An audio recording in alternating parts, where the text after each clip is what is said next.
Your city has been working hard for you, making upgrades and improvements to our infrastructure.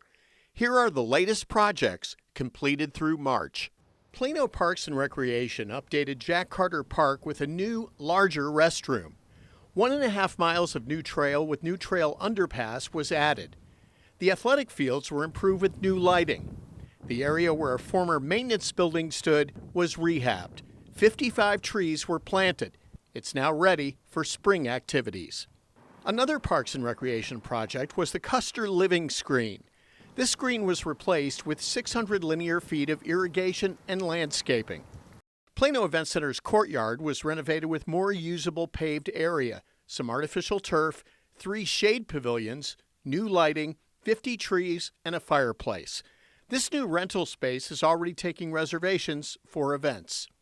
Also at this site, our engineering department built new streets to prepare for a future hotel. Public Works also wrapped up the Zone D6 East Residential Concrete Project between Parker Road and Windhaven Parkway and just west of Windhaven Meadows Park. Work included residential streets, sidewalks, and alleys.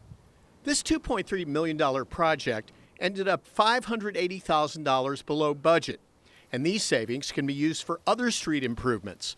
The contractor is currently sealing joints and alleys. Our engineering, public works, and parks and recreation departments worked hard all year long maintaining and improving the city of Plano.